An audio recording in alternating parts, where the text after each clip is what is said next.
Quand on a un pépin physique, il est très difficile de savoir si c'est plutôt un kiné ou plutôt un ostéo dont on a besoin. Ouh, ça À moins m'intéresse. d'avoir quelqu'un qui vous explique clairement, sans prêcher pour sa paroisse. Mais c'est-à-dire pas toi. Mais non.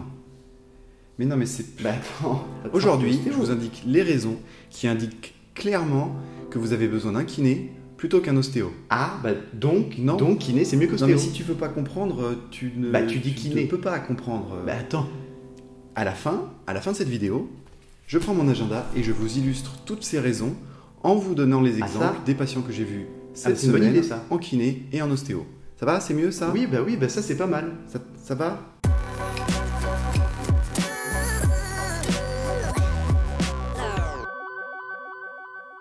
Vincent Mellet pour répondre de manière claire et pratique aux questions qu'on peut se poser sur l'ostéopathie, la santé en général et la kinésithérapie aujourd'hui.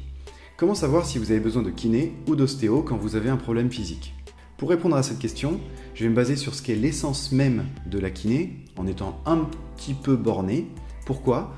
Parce que certains kinés font des formations complémentaires en plus de leur diplôme de kiné et en deviennent des kinés qui sont spécialisés dans tel ou tel domaine. C'est évidemment très bien pour eux et pour leur pratique, mais si vous n'avez jamais consulté, je pense que ça mérite de créer certains tirets, de mettre 3 grands thèmes pour que vous compreniez et que ce soit un petit peu plus clair quand vous aurez besoin de consulter. D'abord, l'essence même de la kinésithérapie, c'est de la rééducation. Ça veut dire que vous avez besoin d'éducation ou de rééducation pour pouvoir mieux utiliser votre corps après avoir eu un problème.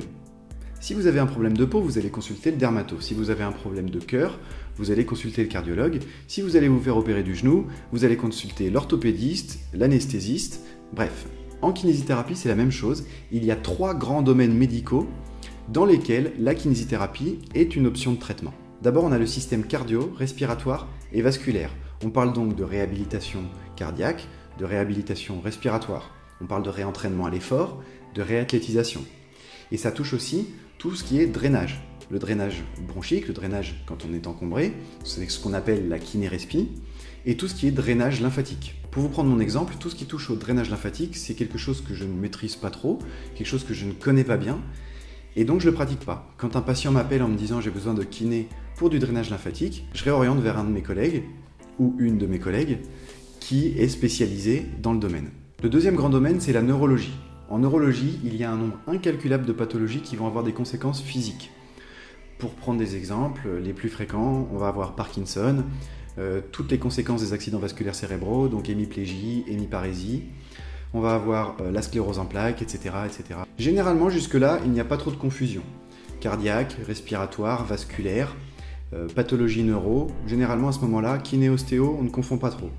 On confond généralement pour ce troisième domaine qui est le système musculo-squelettique. Alors pour distinguer, savoir si vous avez vraiment besoin de kiné quand vous avez des douleurs, puisque c'est la douleur le symptôme principal dans le système musculo-squelettique, il faut 4 choses. La première chose, c'est que vous ayez besoin d'être rééduqué. Je reviens à ce que j'ai dit tout à l'heure, l'essence même de la kiné. La deuxième chose, c'est que vous ayez besoin d'une régularité dans les séances. Qu'on le veuille ou non, la kiné, c'est de la rééducation, donc il faut un certain nombre de séances. La troisième chose, c'est qu'il faut qu'il y ait un diagnostic médical. Généralement, le médecin que vous avez vu avant vous a un peu mâché le travail, il vous a posé un diagnostic, et le traitement kiné correspond au diagnostic que le médecin vous a posé. Et la quatrième chose, c'est que généralement, il y a une structure anatomique qui a été abîmée. Bon, comme promis, je vous illustre avec mon agenda les consultations de la semaine, comme ça vous allez comprendre un petit peu avec ces illustrations, peut-être ça va vous aider pour comprendre les dissociations entre kiné et ostéo. Qu'est-ce qu'on a ici? En kiné, Parkinson, un accident vasculaire, ligament croisé opéré la semaine dernière, ligament croisé préopératoire, tennis elbow, c'est-à-dire tendinopathie des extenseurs de coude. Le mercredi après-midi, les enfants qui ont des scolioses. Ici, des personnes âgées, alors les personnes âgées qui doivent avoir de l'équilibre, qui doivent avoir de la force, de l'endurance, etc. Une fracture de mâchoire, une capsulite rétractile, 2 capsulites rétractiles. Bref, vous comprenez un peu le type de consultation en kiné. En ostéopathie, j'ai quoi? On a un batteur, un musicien, qui a mal aux épaules et dans le haut du dos. 2 femmes enceintes. Les femmes enceintes, généralement, avec leur douleur de maux de tête, du reflux gastro-œsophagien, des difficultés à respirer, des problèmes digestifs, des douleurs dans le bas du dos, des sciatiques, etc. On a 2-3 torticolis et lumbago aigus. des maux de tête et ici des troubles digestifs. Bref, vous aurez donc compris, en tout cas dans les exemples que j'ai donnés et dans les règles que j'ai données, que dans la majorité des cas, les consultations en kiné ont eu des structures anatomiques abîmées et avaient besoin de rééducation, donc de régularité.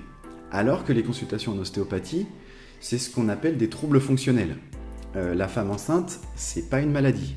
Elle a des adaptations posturales, vasculaires, etc. Mais ce n'est pas une maladie. Le batteur n'a pas d'inflammation, il a des douleurs diffuses, mais il n'a pas de pathologie diagnostiquée. Comme je disais au début de la vidéo, parfois il y a des compétences de kiné qui chevauchent des compétences d'ostéo ou inversement.